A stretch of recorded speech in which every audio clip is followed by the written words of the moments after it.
안녕하세요. 2월 12일 수요일입니다. 중국 폐렴 속에서도 다들 건강하게 잘 지내고 계시겠지요? 지금 우리나라의 관심은 첫째, 폐렴, 중국 폐렴. 청와대는 어떻게든지 별거 아니다라고 말을 하고 있지만 어쨌든 국민의 관심사는 폐렴에 가 있고요. 첫째. 두 번째는 총선입니다. 4월 15일 있을 총선에 가 있는데 그 총선에서도 가장 중요한 이슈가 이제 황교안이 그 종로 출마를 선언하면서 전직 그러니까 전 국무총리 그러니까 황교안과 이낙연의 대결로 이제 재밌게 판이 만들어졌습니다. 오늘 여론조사를 한 거 보니까 그 지역에 종로 지역에서 메이저 리얼미터라든가 이런 데서 여론조사 한 거는 이낙연이 한 50% 초, 그 다음에 황교안이 한 29% 뭐 이렇게 해서 한 20.5%에서 21% 정도 이낙연이 앞서는 거로 나와요. 리얼미터는 뭐 이렇게 다 아시잖아요. 어떤 데인지. 근데 이제 또 젊은 사람들이 길거리 여론조사를 했어요. 길거리 여론조사. 그거는 이렇게 비디오 카메라를 시작할 때부터 끝날 때까지 계속 켜놓고 거기에다가 스티커를 붙이는 거예요. 황교안을 지지하느냐, 이낙연을 지지하느냐. 그 여론조사에서는 황교안이가 거의 3배 정도로 이겼어요. 73%인가 황교안이 길거리는 얻었고 이낙연이 뭐 20 몇 프로 얻었고 그래서 엄청난 차이가 이렇게 났어요. 그래서 이제 빅매치가 된 거잖아요. 종로가. 기대가 모아지고 있습니다. 물론 그 황교안이 리얼미터 여론조사에서는 한 20% 정도 뒤지고 있지만 길거리에서는 또 큰 폭으로 앞서고 있으니까 어떻게 될지는 모르겠는데 저는 그 황교안 씨가 이렇게 좀 경직된 얼굴 또 경직된 태도 이런 것들을 많이 보여요. 유연성에서 좀 떨어진다고 봐요.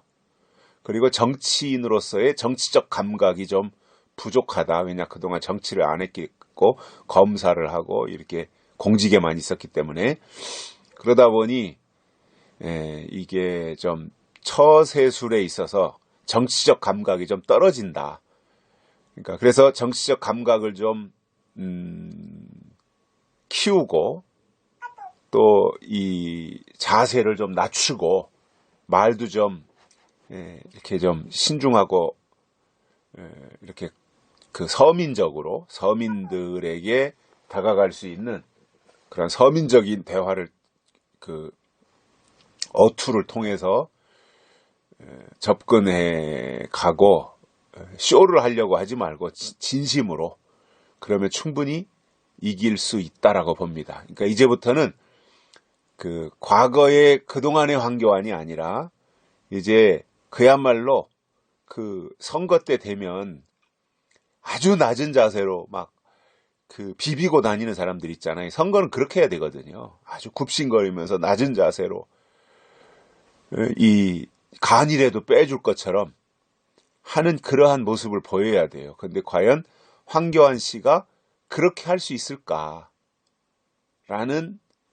조금 아직은 이제 본격적으로 선거가 임하지 않았기 때문에 그러한 생각이 드는데 뭐 주렁주렁 옆에 뭐 그 선거 도우미들 그 뭐 당대표네 해가지고 주렁주렁 사람들 달고 다니지 말고 그야말로 혼자서라도 발품을 많이 팔고 낮은 자세로 또 사람들이 말하는 것을 듣는 자세로 그리고 도와달라고 나 이번에 꼭 국회의원 돼서 무너져가는 대한민국을 바로 세울 수 있도록 나에게 기회를 달라고 이렇게 호소하고 도움을 요청하고 낮은 자리에서 그렇게 하면 저는 황교안 씨가 이낙연을 충분히 이길 수 있다고 봅니다.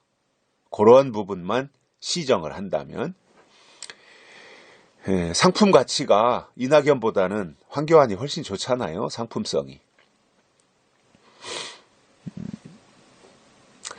그래서 재밌게 치러질 것이고 국무총리들 전직 둘이 또 맞붙었으니까 아마 치열한 접전이 예상이 되고요. 뭐 앞으로 선거 조작이나 이 불법 선거만 안 한다면, 그리고 청와대가 선거 개입만 안 하고 그야말로 후보자들이 역량껏 자기들 실력을 최대한 발휘해서 유권자들에게 다가가가지고 유권자들의 선택을 받는다면 황교안이 절대로 불리할 이유가 없다고 봅니다. 최선을 다해주고요. 그리고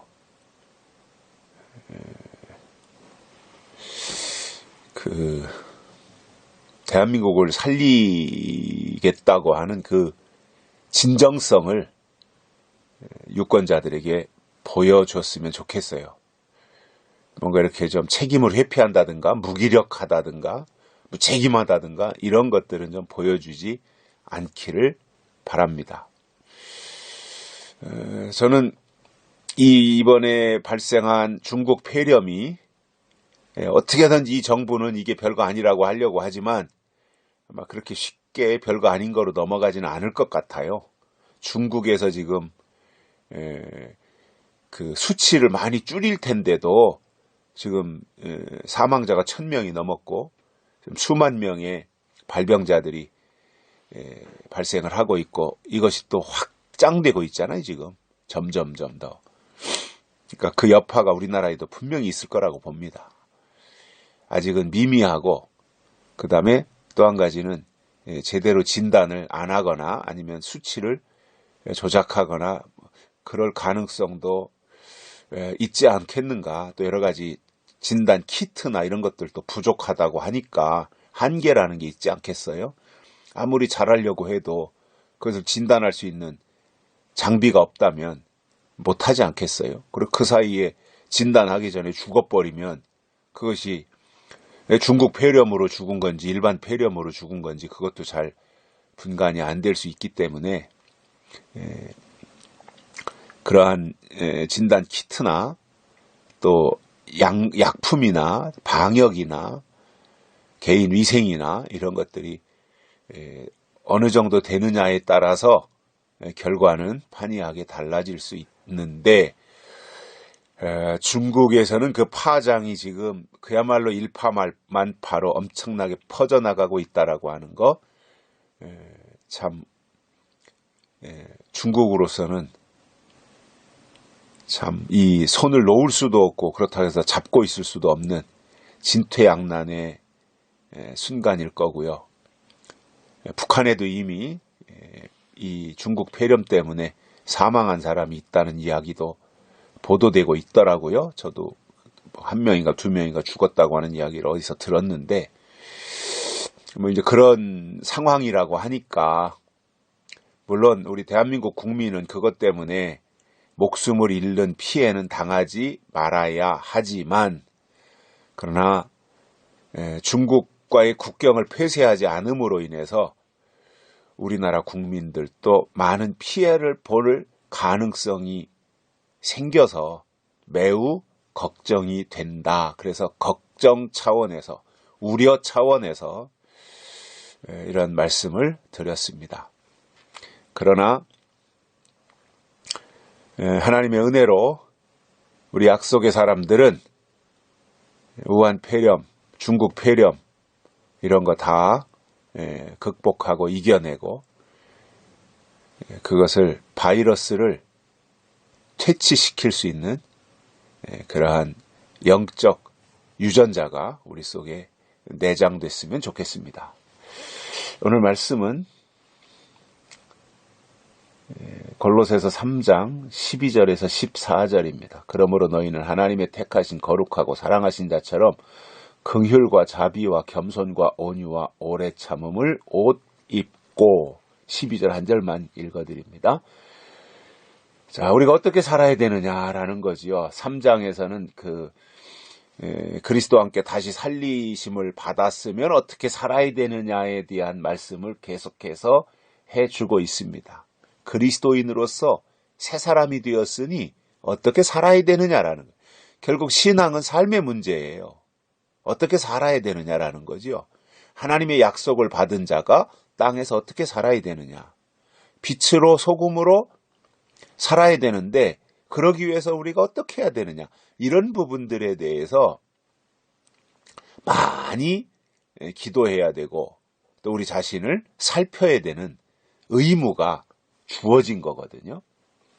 근데 오늘 여기 12절에서 말씀하는 바울의 편지를 보면 너희는 하나님의 택하신 거룩하고 사랑하신 자처럼 하나님이 택하신 거룩함을 입고 사랑을 입은 자로서 어떻게 살아야 되느냐. 긍휼과 자비와 겸손과 온유와 오래 참음을 옷 입고 이렇게 돼 있다는 거예요. 자, 우리가 입어야 될 옷이 있다는 겁니다. 옷. 그게 뭐라는 거예요? 긍휼의 옷, 자비의 옷, 겸손의 옷, 온유의 옷, 오래 참음의 옷. 이것을 입어야 된다라는 거예요. 이 5가지 옷을 입으라는 거예요. 자, 옷이라고 하는 것은 물론 집 안에 있어도 옷을 입고 외출할 때도 옷을 입는데 그냥 옷이라고 하는 것은 다 똑같지만 그래도 그 집 안에 있을 때 입는 옷과 외출할 때 입는 옷은 이렇게 좀 구분이 돼 있지 않습니까? 그래서 나 혼자 있을 때는 가벼운 옷으로 입고 뭐 파자마를 입는다든가 속옷만 입고 있는다든가 뭐 이렇게 해도 되지만 나 혼자 집 안에 있을 때는 그러나 외출을 할 때는 어느 정도 이 격에 맞게 옷을 입어야 되잖아요. 자, 그러면 우리가 하나님의 사람으로 살면서 또 세상에 나가 세상 사람들 앞에 보여지는 모습도 있잖아요. 그러니까 하나님의 사람으로 하나님 앞에 보여지는 모습도 있지만 또 사람들 앞에 가서 사람들에게 보여지는 모습도 있어야 되는데 여기서 지금 하나님의 택하신 거룩하고 사랑하신 자처럼 이렇게 말씀하면서 긍휼, 자비, 겸손, 온유, 오래 참음 이것을 옷 입으라고 하는 이것은 뭐예요? 사람들에 대하여 이러한 옷을 입어야 된다라는 겁니다. 즉 나와 상대하는, 나와 만나는, 나와 부딪히는 내 주변에 있는 사람들과의 관계를 유지하는 데 있어서 긍휼의 옷을 입고 자비의 옷을 입고 겸손의 옷을 입고 온유의 옷을 입고 오래 참음의 옷을 입어야 된다라는 말씀을 하고 계신 겁니다. 이러한 옷을 우리가 입어야 돼요. 그러니까 이 옷이 이러한 옷을 입어야 하나님의 택하신 거룩하고 사랑하신 자로 사람들에게 비춰진다는 거죠. 그러니까 막 싸납고 성질 부리고 꼬약꼬약 소리 지르고 욕심이 그냥 터져나갈 듯하고 자기밖에 모르고 남에 대해서 배려하지 않고 교만하고 말이죠. 이러한 모습으로 이러한 옷을 입고 나타난다면 사람들이 그를 하나님의 사람으로 보겠냐는 거예요. 그래서 바울은 그리스도와 함께 다시 살리심을 받았다면 이러한 5가지의 옷을 입어야 된다. 이것이 하나님의 사람이다 라는 말씀을 해주고 있는 겁니다. 이 옷을 거절하면 안 됩니다. 이 옷을 벗어버리면 안 됩니다. 이러한 옷을 입고 이것이 세상으로 나갈 때 우리의 외출복이 돼야 되는 거예요. 영적 외출복이 돼야 돼요.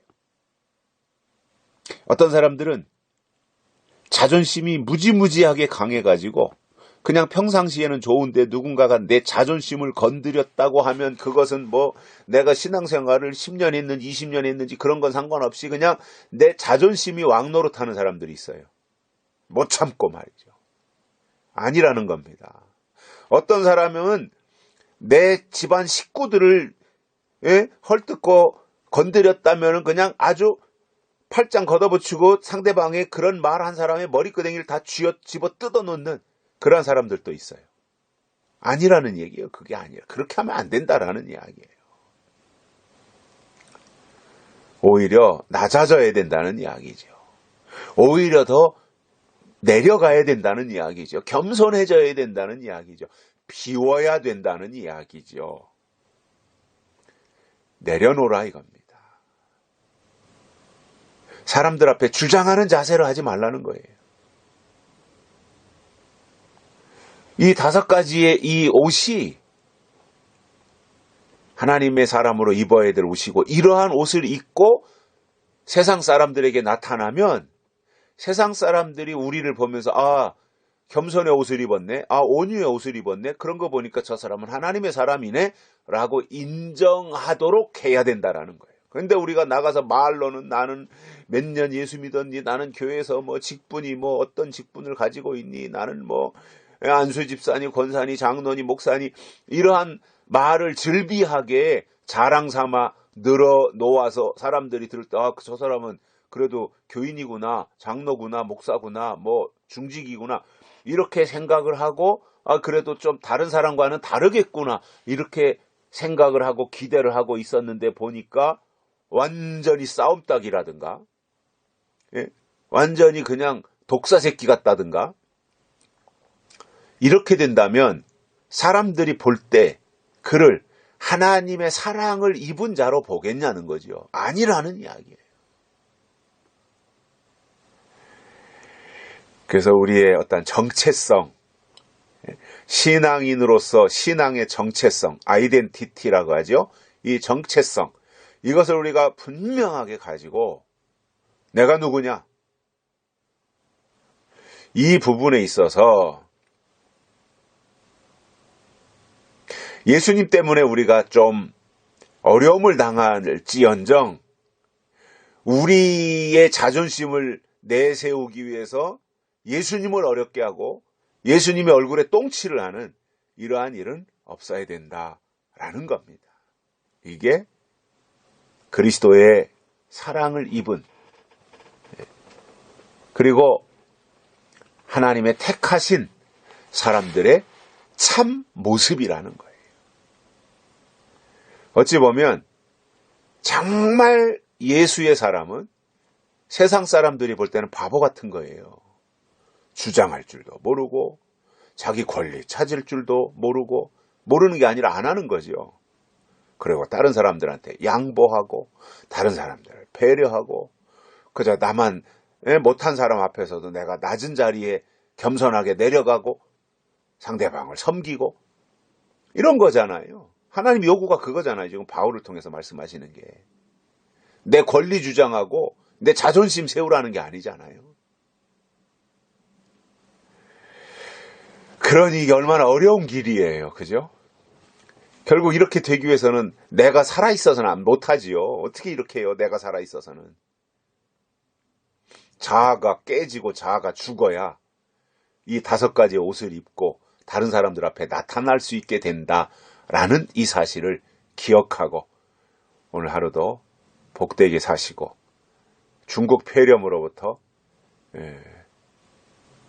감염되지 않도록 관리 잘 하시고 또 4월 15일 날 국회의원 선거에서 대한민국 주의자들이 승리할 수 있도록 기도하고 또 적극적으로 알려서 이번 기회에 모든 대한민국을 파괴하려고 하는 사람들은 다 쫓아내고 대한민국을 올바로 세우고 대한민국을 지키려고 하고 대한민국의 헌법을 수호하려고 하는 사람들이 더 많이 국회로 가서 대한민국을 위해서 그야말로 일할 수 있는 그러한 사람들로 이번 4월 15일 선거가 선택받는 그러한 계기가 되고 대한민국이 제자리를 찾고 대한민국이 살아나는 그러한 시점으로 다시 만드는 일에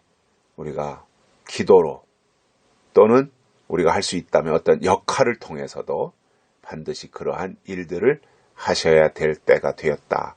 방관자가 되어서는 안 된다라는 것을 기억하시며 오늘 하루도 복되고 건강하게 생활하시기를 바랍니다. 여기까지 하겠습니다. 감사합니다.